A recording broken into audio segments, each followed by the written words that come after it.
So this is just going to be a quick um, review over how to, or intro, because we're going to review in our call later, how to make an auction. And at this point, you should already be comfortable with building ad units. So I'm going to go ahead and take an ad unit that's pre-existing and then just connect it to an auction. But when you're going to be building these moving forward, you're going to be doing it all at once. Or not all at once, but um, this is going to be the next step after you make your ad unit. So I'm going to hit ad serving and then I'm going to hit manage auctions. And I'm going to make a new auction. And for your org, you would select the appropriate org, which will always be in the task. But for this sake, that my test ad unit is in, it is in testing.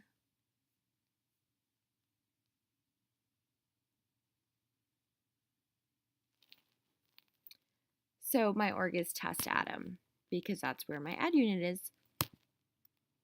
The name of the org should always contain the same words, the same name as the domain.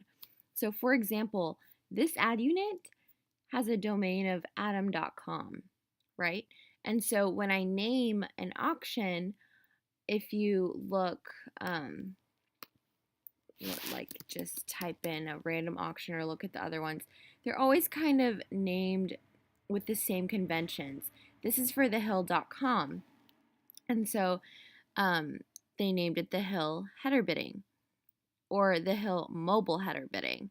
So you're always going to want to just include that in the name. So the naming conventions typically go, okay, the domain name, and then if it's header bidding or if it's adhesion, and then if it's mobile or desktop or whatever other kind of device. So under test Adam, my ad unit is under adam.com. And so I'm going to name this auction Adam HB DT. And DT means desktop, HB means header bidding. If it was mobile, then I would probably put mobile, or you see this a lot too, mobile web, MW. So I'm just going to name it Adam header bidding desktop. All right, so I have my auction set up and it pulled the units.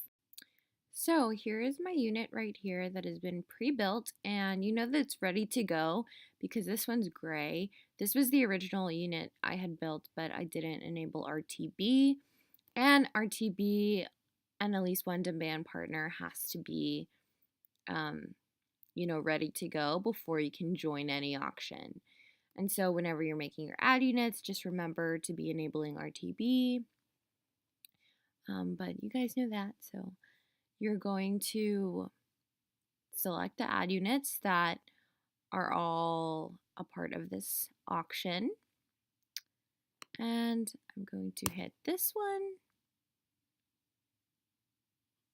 And then right here, we are going to leave this empty for now because the ad units have to be built in DFP before you can put this link.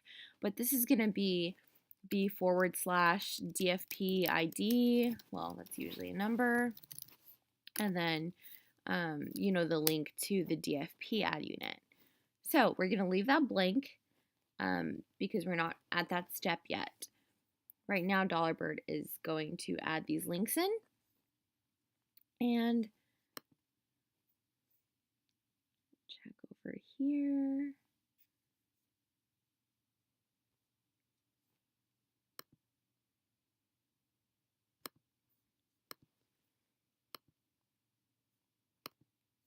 If this was a sticky auction, you would claim it as a sticky auction. But let's see if you need anything else. Nope, that's it. So what you're going to do is once you have the auction, This is the unique ID shortcode for this auction. You can just click on it once, and then this is what you're going to copy into the Google Doc for Inform. And this is the add unique code, of course, which you guys already know.